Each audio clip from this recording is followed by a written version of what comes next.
పాకిస్తాన్లో ఉన్న తీవ్రవాద సంస్థల కార్యాలయాలు లేచిపోయినాయి, భారీగా నష్టం జరిగిందని స్వయంగా తీవ్రవాద సంస్థల నాయకులే చెప్తున్నారు. అదే సమయంలో కాంగ్రెస్ కాలంలో తీవ్రవాదులకు ఎట్లాంటి షెల్టర్ దొరికిందో కూడా తాజాగా సాక్ష్యాలతో సహా బహిరంగంగా బయటపడుతున్నటువంటి అంశం.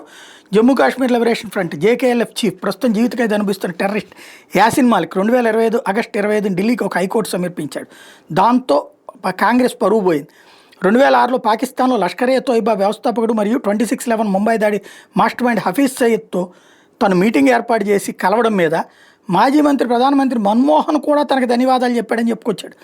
ఈ మీటింగ్ తన సొంత కోరికతో కాకుండా ఆ రోజున భారత ఇంటెలిజెన్స్ బ్యూరో సీనియర్ అధికారుల అభ్యర్థన మేరకే తాను పెట్టానని, Bharat Pak back channel peace ప్రాసెస్లో భాగంగానే జరిగిందంటూ మాలిక్ వాదన చేసుకొచ్చాడు.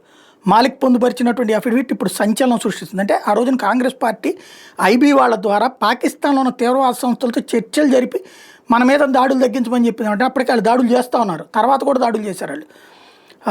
2005 కాశ్మీర్ భూకంపం తర్వాత 2006లో పాకిస్తాన్కి రిలీఫ్ వర్క్ కోసం వెళ్ళిన మాలిక్ని ఐబీ స్పెషల్ డైరెక్టర్ వీకే జోషి ఢిల్లీలో కలిసి పాక్ రాజకీయ నాయకులతో పాటు టెర్రర్ గ్రూప్ లీడర్లతో ముఖ్యంగా హఫీజ్ సయీద్తో మాట్లాడమని అభ్యర్థించాడట.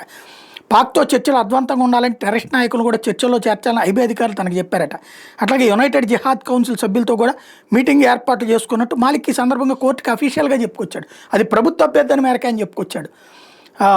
హఫీజ్ సయీద్ పాకిస్తాన్లో జిహాద్ గ్రూప్స్ని పెద్ద ఎత్తున సమీకరించి ఆ మీటింగ్లో తను కలిశాడు, అక్కడ తను ఉపన్యాసం కూడా ఇచ్చానని చెప్పుకొచ్చాడు. అదే సభలో మాలిక్ టెర్రరిస్టులు హింస వదిలి శాంతికి ఒప్పుకోవాలని పిలుపునిచ్చానని కూడా చెప్పుకొచ్చుకున్నాడు. కాకపోతే ఈ మీటింగ్ భారత్ పాక్ శాంతి చర్చలకు ముఖ్యమని మాలిక్ చెప్పుకురావడం అన్నటువంటిది ఇప్పుడు సంచలనం సృష్టిస్తుంది. హఫీజ్ సయీద్తో చేసిన షేక్ హ్యాండ్స్ ఫోటోలు మీడియాలో కూడా వైరల్ కావడం, మాలిక్ దీన్ని శాంతి చర్చలుగా వివరించడం, ఆ తర్వాత జేకేఎల్ఎఫ్ ఎల్ఈటీల మధ్య గ్రూప్ మధ్య డైలాగ్స్కి దారి తీసిందని చెప్పుకురావడం అన్నటువంటిది పెద్ద సంచలనం సృష్టిస్తుంది. ఆ తర్వాత మన్మోహన్ సింగ్ తనకి థ్యాంక్స్ కూడా చెప్పారు ఈ పనంతా చేసినందుకు అని చెప్పడంతో కాంగ్రెస్ పార్టీ ఎంత దారుణమైన దిగజారుడు చర్య చేసింది అన్నటువంటిది ఇప్పుడు చర్చలకు వస్తుంది.